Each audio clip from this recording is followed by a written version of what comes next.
Káhira, Jeruzalem, 18. mája. Izrael zmierni svoju blokádu a do Gazy vpustí obmedzené množstvo potravín, uviedol v nedeľu úrad premiéra Benjamina Netanjahu a potom, čo armáda oznámila, že začala rozsiahle pozemné operácie v severnej a južnej časti enklávy. Izrael čelí rastúcemu tlaku kvôli blokáde pomoci, ktorú zaviedol v marci, a riziku hladomoru, a preto zintenzívnil svoju kampaň v Gaze, kde podľa palestínskeho zdravotníctva za posledný týždeň zahynuli pri útokoch stovky ľudí, vrátane 130 v noci. Na odporúčanie izraelských obranných síl, IDF, a z operačnej potreby umožniť rozšírenie intenzívnych bojov s cieľom poraziť Hamas povolí Izrael základné množstvo potravín pre obyvateľstvo, aby sa zabezpečilo, že v pásme Gazy nevzniká hladová kríza, uviedol Netanjahuov úrad.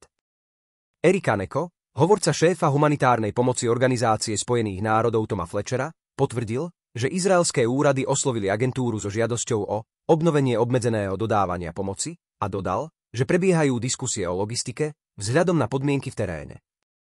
Izrael toto oznámenie urobil potom, čo zdroje na oboch stranách uviedli, že v novom kole nepriamych rozhovorov medzi Izraelom a palestínskou militantnou skupinou Hamas v Katare nedošlo k žiadnemu pokroku.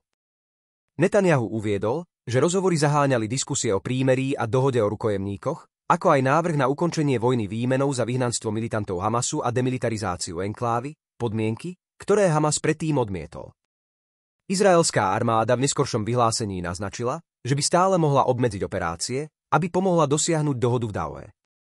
Vojenský veliteľ Eyal Zamir povedal vojakom v Gaze, že armáda poskytne lídrom krajiny flexibilitu, ktorú potrebujú na dosiahnutie dohody o rukojemníkoch, uvádza sa vo vyhlásení. Izraelská armáda uviedla, že v priebehu minulého týždňa vykonala predbežnú veanu útokov na viac ako 670 cieľov Hamasu v Gaze na podporu Gideonových vozov, ich novej pozemnej operácie zameranej na dosiahnutie operačnej kontroly v častiach enklávy.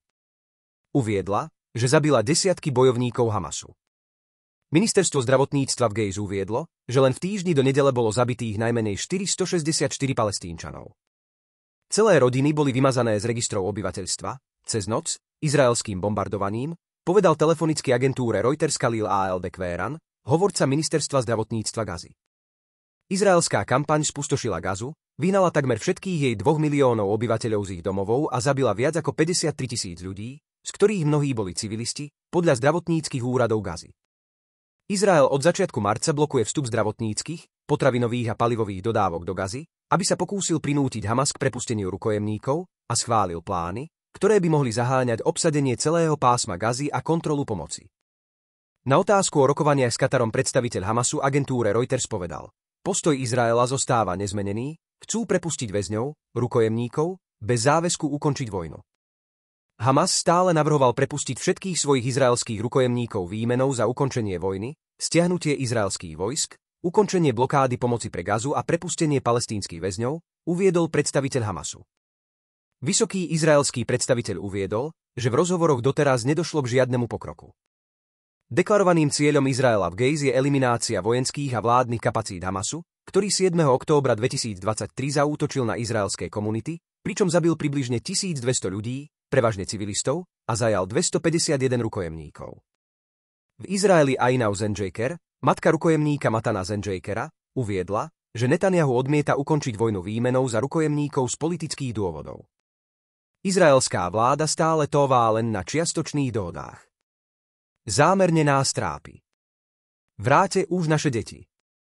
Všetkých 58, napísala Zenjaker v príspevku na sociálnych sieťach. Píše Reuters.